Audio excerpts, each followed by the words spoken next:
सोचिए, दुनिया के सबसे निचले मुकाम पर खड़ा होना कैसा लगता होगा। विल स्मिथ के लिए ये सिर्फ एक जोग्राफियाई मंजिल नहीं थी, नहीं, बल्कि ये तो एक गहरी ज़ाती तब्दीली का नुक्ताए आगाज़ था। तो चलें, देखते हैं कि उन्होंने सैयारे के सबसे वीरान बर्र-ए-आज़म पर आखिर सीखा क्या।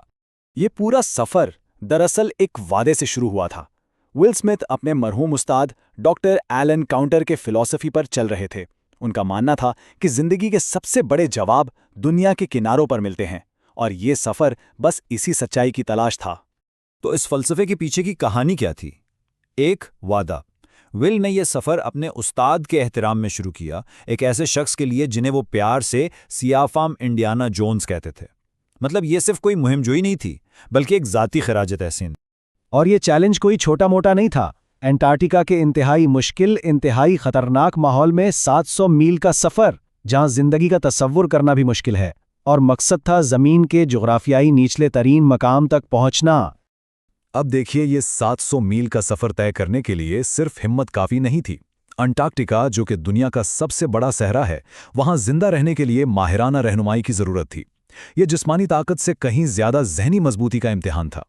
इस खतरनाक सफ़र में विल के साथ थे रिचर्ड पार्क्स, एक तजुर्बाकार पोलर एथलीट और तारीख के पहले सियाफाम शख्स जिन्होंने अकेले जनूबी कुत्ब तक स्की की। और उनका मिशन बहुत सादा लेकिन बहुत अहम, विल स्मिथ को जिंदा रखना। यहीं पर एक बड़ा अजीब सा सवाल सामने आता है जो अंटार्कटिका के बारे में हमारी आम सोच को चैलेंज करता है। हम सब तो इसे बर्फ और सर्दी से ही जोड़ते हैं, ठीक है ना? लेकिन क्या ज़मीन की सबसे ठंडी जगह एक सहरा भी हो सकती है? इसका जवाब वाकई हैरान कर देने वाला है। ये स्लाइड इसी तजाद को बिल्कुल साफ कर देती है। देखें, सहरा की तारीफ गर्मी से नहीं बल्कि खुश्की से होती है, और हकीकत यह है कि अंटार्कटिका में सहराए आज़म से भी कम बारिश होती है। यही चीज़ इसे दुनिया का सबसे बड़ा और सर्द तरीन सहरा बनाती है। और यहाँ कुदरत की एक सबसे बड़ी सितम ज़रीफ़ी है, दुनिया का सबसे खुश्क मकाम दुनिया के 60% ताज़ा पानी को अपने अंदर समोए हुए है, लेकिन ये सारा का सारा पानी बर्फ़ की शक्ल में, समझें, हमेशा के लिए जमा हुआ है। सफ़र का एक बहुत बड़ा चैलेंज था 300 फीट ऊंची बर्फ़ की दीवार पर चढ़ना। यह सिर्फ कोई जिस्मानी इम्तिहान नहीं था, बल्कि यहाँ अचानक चलने वाली तूफ़ानी हवाएं और जमा देने वाली सर्दी जहनी हिम्मत को भी पूरी तरह आजमाती थी। रिचर्ड पार्क्स, जो खुद भी जिंदगी में बहुत मुश्किल वक्त से गुजर चुके थे, इस लम्हे को गहराई से समझते हैं। उनके मुताबिक ऐसे हालात में असल सवाल ये होता है कि अंदर से आगे बढ़ने की ताकत कितनी बची है। यही वो लम्हा है जहां इंसान खुद को पहचानता है। इस बर्फ की दीवार पर चढ़ने के बाद सफ़र का मकसद ही बदल गया। अब यह किसी चीज़ को फतह करने के बारे में नहीं रहा, बल्कि समझने के बारे में था। एक गैर मुतवक्का मुलाकात ने विल स्मिथ का दुनिया को देखने का नज़रिया ही बदल कर रख दिया। वो पहुंचे क्रायोस्फेरा 1, जो दुनिया की सबसे दूर दराज तहकीकी चौकियों में से एक है।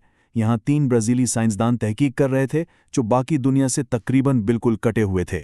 इन साइंसदानों से मिलने के बाद विल स्मिथ के नज़रिए में एक गहरी तब्दीली आई। उन्हें एहसास हुआ कि जिस बर्फ़ को वो एक रुकावट समझकर अबूर करने की कोशिश कर रहे थे, वो दर हकीकत ज़मीन की तारीख का एक मुंजमद रिकॉर्ड है। अंटार्कटिका की बर्फ़, समझें कि ज़मीन की हार्ड ड्राइव की तरह है। जैसे दरख्त के तने में हल्के होते हैं, वैसे ही बर्फ़ की हर तह एक वक्त की कहानी सुनाती है। आतिशफशान के फटने से लेकर सनती इनकलाब तक लाखों साल की तारीख उनके कदमों के नीचे जमी हुई थी। और इसी दूर दराज चौकी पर उन्हें एक खतरनाक हकीकत का पता चला। एटमॉस्फेरिक रिवर्स, ये आसमान में बहने वाले गर्म हवा के दरिया हैं जो अंटार्कटिका की बर्फ को पिघला रहे हैं और हमारे सैयारे की इस अनमोल तारीख को हमेशा के लिए मिटाने का खतरा बन रहे हैं। अच्छा, अब बात करते हैं सफ़र के आखिरी मरहले की। जनूबी कुत्ब तक पहुंचने की आखिरी कोशिश शदीद जिस्मानी मशक्क़त और हिस्सी महरूमी का एक इम्तिहान थी, जहां हर तरफ सिर्फ सफ़ेदी थी और गहरी खामोशी। ये चार्ट इस शदीद सर्दी को दिखाता है जिसका वुल और रिचर्ड ने सामना किया।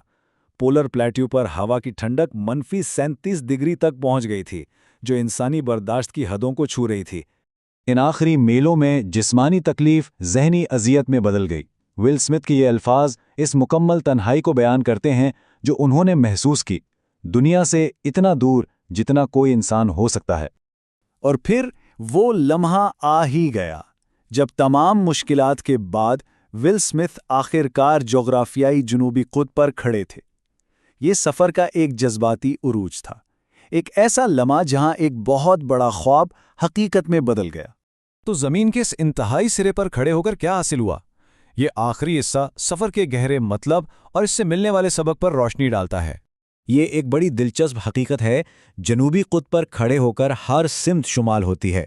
ये इस बात की एक अलामत है कि जब कोई एक मंजिल पर पहुंच जाता है तो दरअसल वहीं से एक नए सफ़र का आगाज़ होता है। तो खुलासा यह है कि यह सफ़र एक उस्ताद को खिराज तहसीन पेश करने के लिए शुरू हुआ था, लेकिन ये ज़ाती हुदूद को जांचने, सैयारे के बाहमी ताल्लुक़ को समझने और ये जानने का ज़रिया बन गया कि हर इख्तिताम एक नई शुरुआत का इशारा देता है। और ये सब हमें एक आखिरी सवाल पर छोड़ जाता है। जब कोई दुनिया के सबसे निचले मुकाम पर पहुंच जाता है तो फिर आगे का रास्ता कौन सा होता है?